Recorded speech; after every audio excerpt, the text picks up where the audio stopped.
Speaking of reliability, a podcast with good friends talking with you about reliability engineering topics.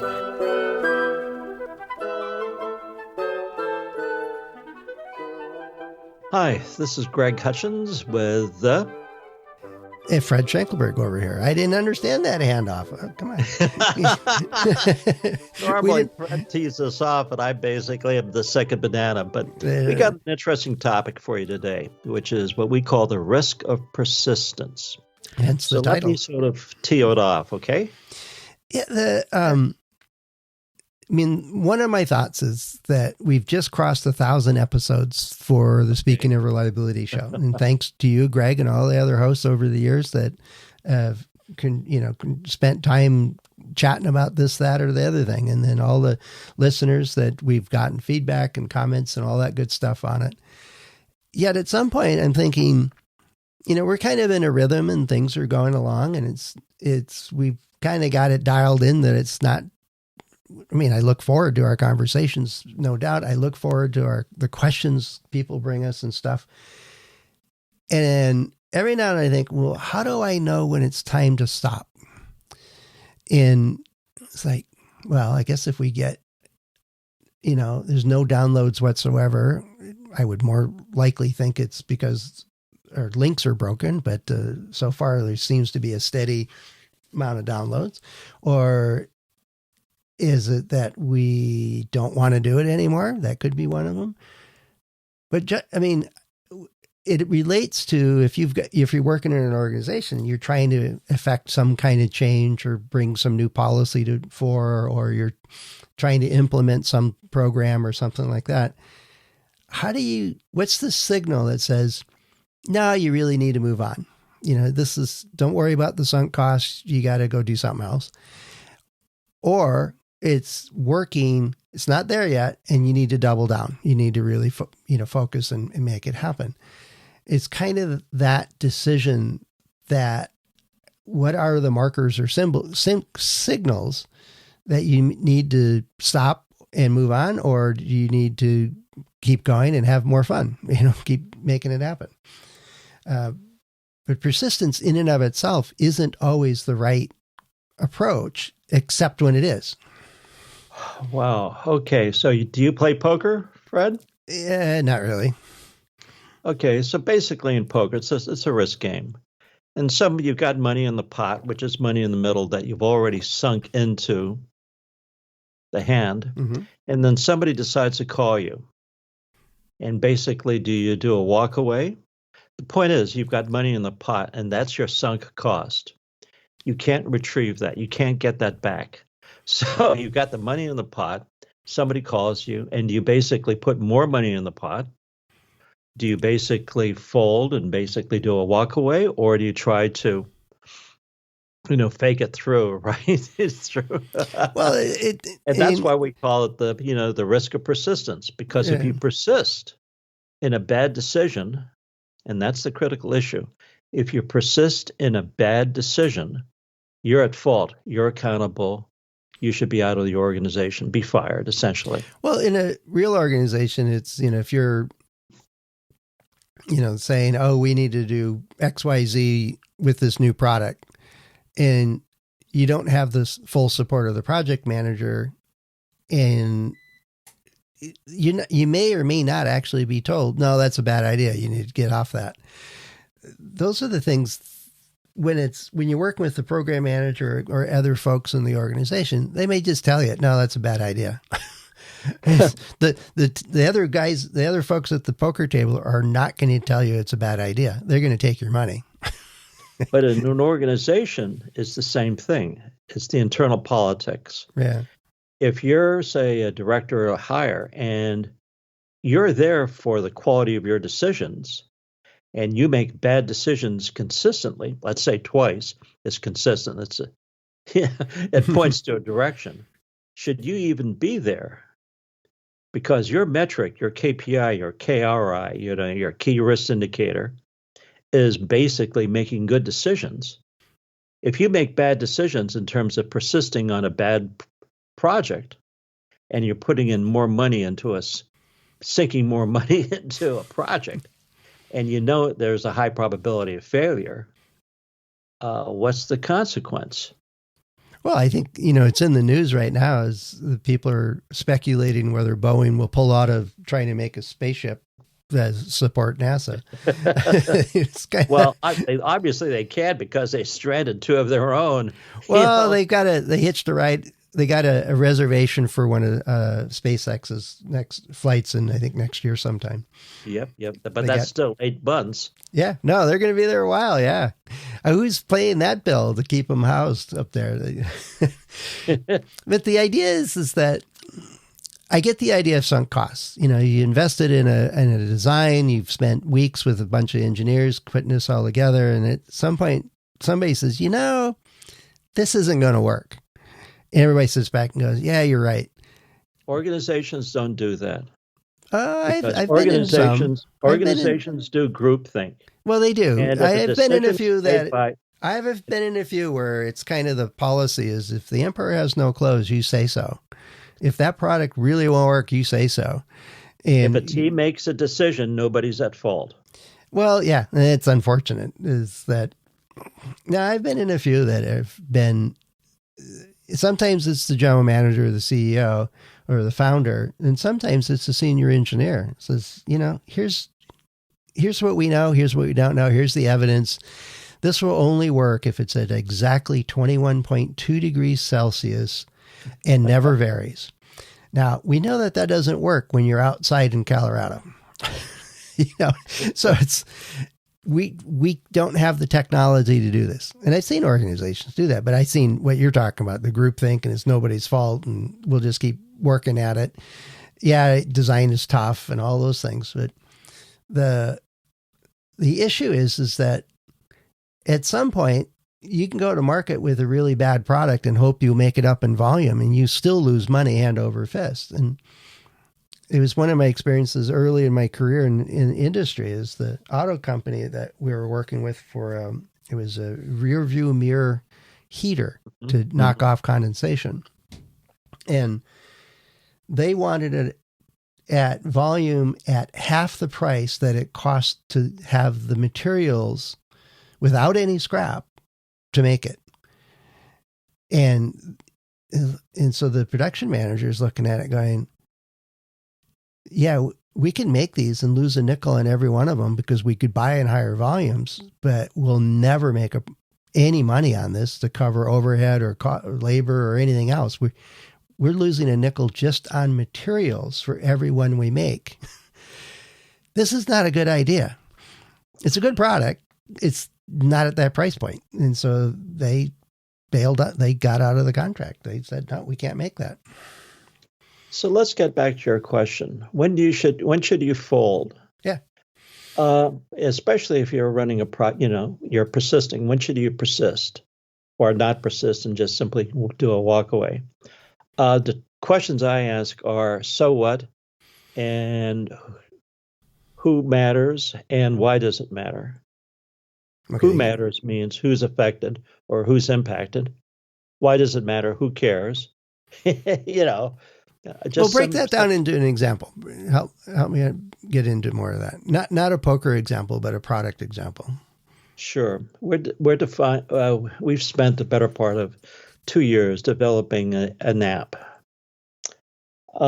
This was basically my daughter's senior project at Oregon State University. Now we're getting queries from NVIDIA, as to who owns it, how it'll be used, and are there conflicts and all that type of stuff. I shouldn't have mentioned the company, but anyway, we're getting queries on this product. So we're we're asking ourselves, one, should we continue with this app? Because we're on the radar screen of big companies who see potential conflicts. And we have to make a decision. Do we persist in developing the product, or do we basically fold it? So this week, I've started looking and researching indicators as to why is a large company, meaning their legal department, querying us on the product. Mm-hmm. And so I have to go out there, and try to get data to support this very simple question. Do we persist, meaning continue developing the app, or to basically fold it? Because if we persist, we're going to be on radar screens and be potentially liable and have to go through litigation. Or do we fold it and say it's been a great ride? It's a simple binary, Yeah. go, no go. And, I've spent the better part of the week asking those questions. Who will buy the app? Is this something we can get money for on, In the market, yeah. in the market? If we want to scale and go through a VC, who are the users?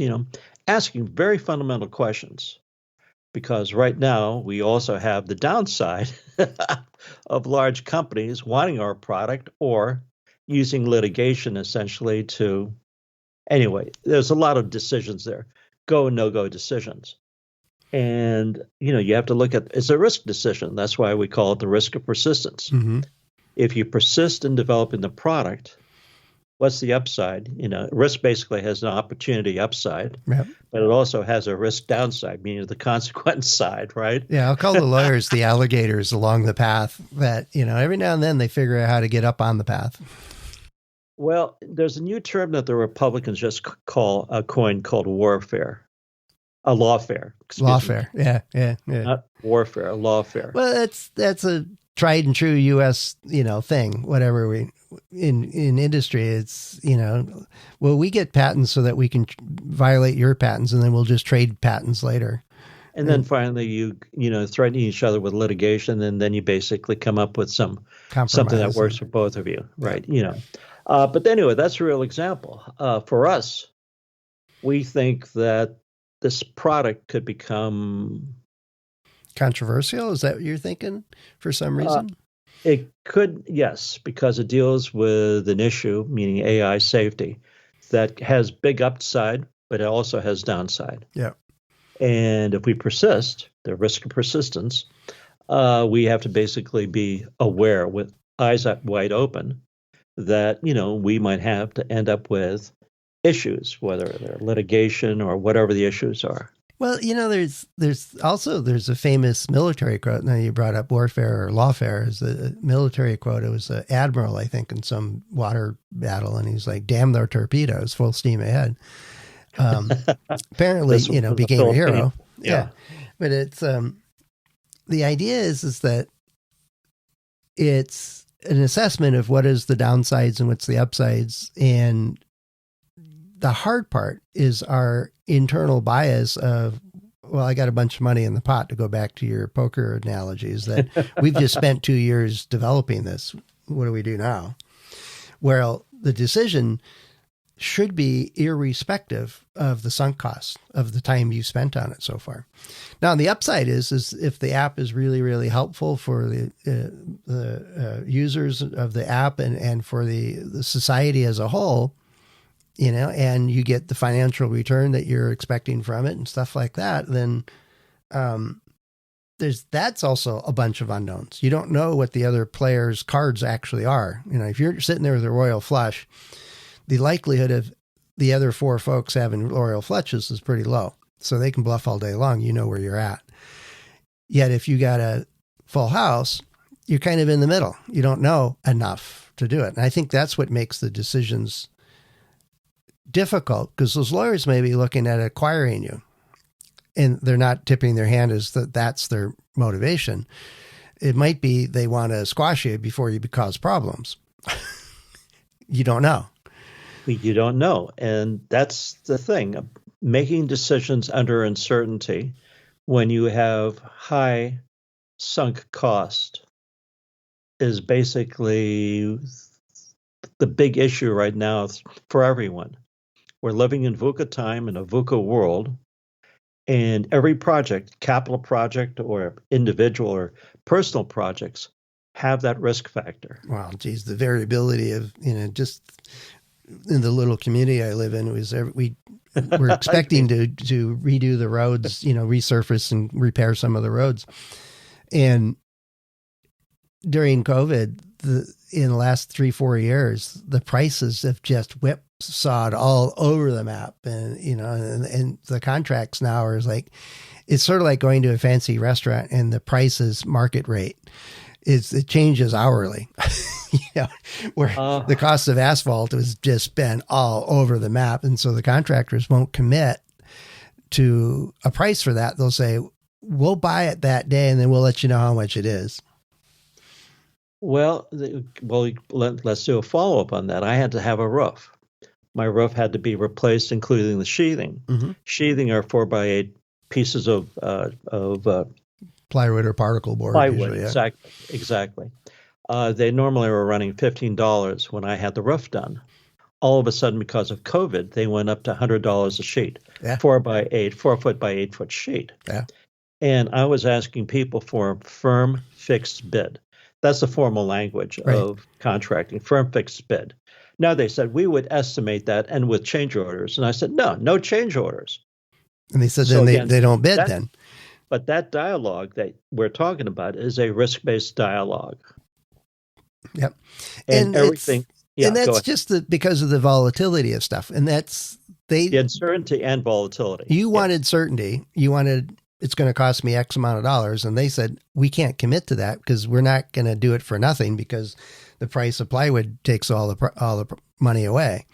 And the question is, who holds the risk? Yeah. Yeah. And in a product launch situation or in your app situation, there's equally a lot of variability. There was a lot of speculation, and this was, as we're recording this, NVIDIA was just doing their quarterly market review, or I don't know what they call it, announcements, quarterly results. And there was a lot of speculation that they were going to show some softness. They almost doubled their size and doubled their profit for the quarter based on last year. Yet it didn't meet expectations. So it went down, I don't know, almost 10% and then bounced right back today. It's just volatile based on expectations. And this is why I don't like playing poker with the stock market. But do they really have a sound business? Is AI and all the big investments from all the big companies, which are getting a lot of scrutiny from investors, saying, is that worth it? And then if you listen to the news, the uncertainty about where to get asphalt or the price of oil or pretty much anything is all over the map. And starting salaries, I saw a report this morning that starting salaries are being cut in half of what they were last year. The market is slowing down, and well, how much slower is it going to get? And is it better to take a job at a lower pay or walk away? We don't know. And I think a good amount of those decisions are difficult because of that uncertainty. Now, let's go back to the podcast real quick. We don't make money on the podcast, not directly. We have the cohort of hosts that get to talk to each other on occasion and swap stories and answer questions for folks and do some things. So there's some intrinsic value in making it the knowledge in our conversations valuable. And we have received emails and comments from listeners over the years that it is useful for them. It is helpful for them. It helps them get a grounding in what is risk and reliability and safety and quality and stuff like that. So it's the decision to continue or not is not black and white. It's not, are we going to make money or not? Are we going to get sued or not? It's, it's not really based on that. And that's one of the things, Greg, you and I butted heads on a lot of times is, well, why are we doing this? We don't make any money. And says, well, there's other things than money that have value. Okay. Yes, we have butted heads. So the questions that I would ask you if I were consulting you on this decision on podcasting is who matters? The who matters is the people that are listening to it. If they go out and if they can use one or more of our concepts to actually affect a positive change in their career or their company or their customers, then that's great. That's why it matters. That's who matters. So the three questions I would ask before you reacted, not responded. All right. I had to zing you in up that because this is personal for you. And to me, I'm trying to advise you as three questions. Very simple. Who matters? What matters? Why matters? I think and you haven't answered that over the years. Who matters, meaning who's listening, who's impacted, who's affected. Yep. Or infected. What matters? Right. What information are you giving to whom so they can make a difference, and why? You know, the why is the hardest one, I think, to answer. But you haven't answered those, Fred. Well, who matters is the listeners and the people they interact with. It's educational and informative and hopefully advisory to them. But how much is your ego involved as being the mastermind and the what do you call it? The person who came up with the idea. I didn't come up with the idea. Well, somebody did, Fred. I know, it wasn't me. I thought it was you because your name is all over this thing. Well, last summer, you and Chris and the crew recorded all summer long while my house got a jackhammer pounding on the wall behind my studio. I wasn't involved for months. And if you guys talk to each other, it'd be great. That's kind of the concept. I am invested in it because I want to keep it going. I think it has amount of value to the community that listens to it. And so I'll keep saying, hey, Greg, it's time to record. And it's not a huge investment on my time. I enjoy talking to you, even though we butt heads a lot. and we talked for years before we started recording because there's intrinsic value in sharing ideas and debating concepts and stuff like that. So what I've tried to get to is you're there, you're doing it, but why? The why is part of it is why can't you become the next ASQ or become the voice of the profession? Well, I am. I talk a lot. There's no doubt I'm the voice of the profession. I talk too much. I've already heard that a bunch of times.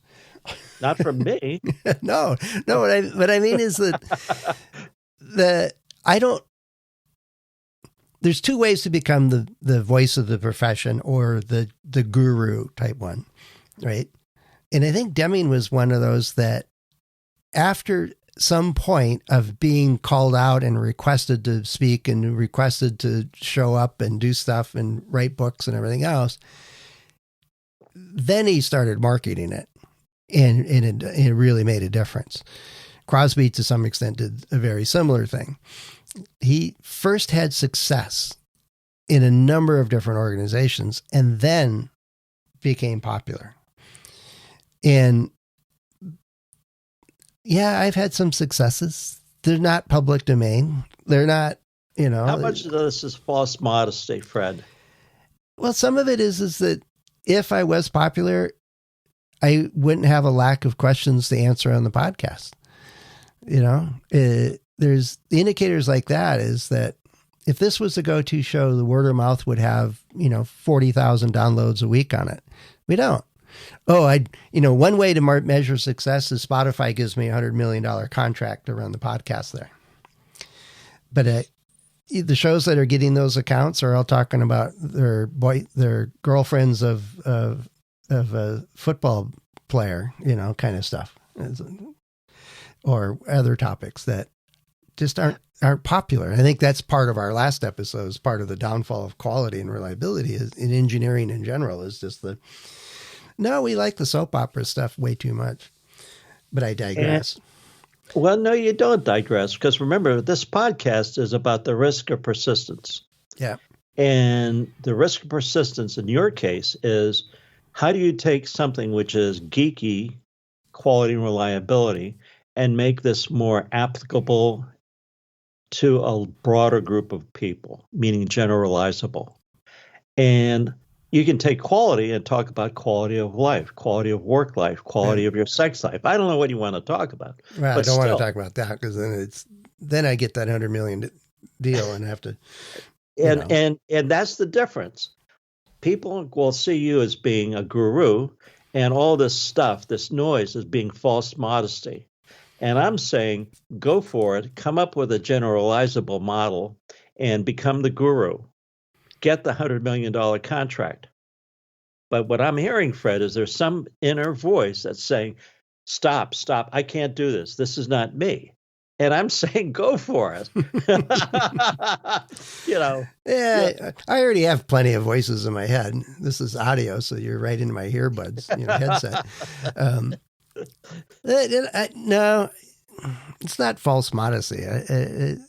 It's more along the lines of one of the and we're running a little bit long, but one of the very best contracts I ever had, where I was approached by, it was a quality manager actually. And I think, and we talked a bit, he says, as the quality manager in my team we're not really having the effect on the designs and our products to improve their performance like we should be doing. And he recognized that they needed reliability skills, more of the reliability engineering concepts that they weren't familiar with. And he was asking if I could do training and coaching and stuff like that for him. Oh yeah, I can do all that stuff. And you want me to work with your engineering teams too? I was trying to scope, what is this gig? Am I working with one person or am I working with 50 people kind of thing? And he goes, he said, what my thought is that if you work with just my team and they work with their product teams in the groups that they're supposed to be interacting with and supporting and so on. And when they have questions and issues or problems or have a big milestone coming up and stuff, if you can be the invisible hand to help guide them to make a difference, so that at the end of the day, when this contract is over, they have the credibility because they did the work. They were the face. They were the ones in front of it. And it worked. I spent a year with him. We met every week for a couple of hours with his team on various issues. They got them to work together to support each other and overcome the range of hurdles that they ran into as they were shifting more into reliability stuff, including the social politics stuff, but also the technical stuff, how to do a WIBO analysis, stuff like that. And it was all coaching and on-the-spot training type stuff. But with an aim to, they can do it themselves and support themselves after I'm gone. And more importantly is that I wasn't visible to the organization. And it stood up that manager's team as the local experts, because they picked up a lot and they implemented a lot that made a real difference. And I taught them how to capture the value of what they were doing in dollars and cents and stuff like that. So they became pretty valuable to the organization over that year. Yeah, I could have joined the organization and done it myself, but that's not how I operated even when I was at HP. It was always in support of making other people successful. I don't think that's false modesty. I think I have much more leverage making others successful. Make you successful, Fred. Well, I am successful on the account of stories like that. And I got an email last week saying, I listened to your podcast and I, go through the stuff on your site, and I just passed the CRE and I got a new job. And another guy I talked to for a half an hour, he said, I listen to your podcast and I go to the site and I want to be a reliability engineer. I have a job interview on Friday. What should I focus on? What should I do? And we talked for about half an hour, and he emailed me early this week saying, I got the job. Thanks. That's the measure of success for me. I know we're running late. I know Diane is going to cut me out. This episode is called The Risk of Persistence. The question you posed is, should I persist with the podcast? I pose 3 questions to you as your advisor consigliere. Yep. Who matters? What matters? Why matters? If you can answer those 3, you're good to go. Well, I can answer them to myself, can I? Or do I have to answer them to your satisfaction? No, you have to answer it to the world's satisfaction, because you have an audience out there. All right. Well, let's ask them. Absolutely. Oh, you were trying to give me a segue into the finish here, Okay. Absolutely. Yeah. Okay. So, should we continue? Is probably the basic question. And it might be a biased audience if you're listening to episode, we're at 1003. if you're up for listening for a while and you're going to recommend it to friends and get us, 200,000 more subscribers so that we can, get a big contract with Spotify, please don't do that. Just go out and do useful stuff, make things happen, use what we're talking about and make a difference. More importantly is think about, well, how do you know when to fold and when to cut the program and go do something else, or when it's worth staying with? Wrong, Fred. No. I'm trying to. Wrong. Get right, that $100 million contract from Spotify. No, I don't need that. I really don't. I got chickens. I got eggs for free, almost. But no, I think that'd be more problems than it's worth. And then they'd probably want to do commercials on the show. I really don't like that. But anyway, let us know. Should we go for Spotify, or should we keep doing what we're doing, or what recommended changes do you have? Or he's like, this is silly, get out of it. Let us know. Head over to accendoreliability.com/go/SOR. A couple of ways to get in touch with us. Greg and I, you might want to talk to Greg on this one. If you got, if you don't think I want to hear it, talk to Greg. We'll talk about it later. Greg and I and the other hosts are available through LinkedIn and or our About pages. Plenty of ways to get in touch with us. And I just want to continue. But anyway, thanks for listening. Might be the last episode. False modesty, Fred. Well, the bottom line is, and maybe that's the tagline after 1,000 episodes. And I remember early on when we were setting up the show, is like, we should have a sign off or a tagline or something like that. And says, go make a difference, go add value or something like that. So if you got a good tagline for the show, let us know. We got to figure out something like that. Anyway, thanks, Greg. Put me on the spot there a few times, making me think. As always, it's all good. It's all good. Bye-bye. All right, talk to you later, Greg. Cheers. Thanks for listening to Speaking of Reliability. We invite you to join the conversation. If you have a question or a topic that you think we should discuss in a future show, please let us know.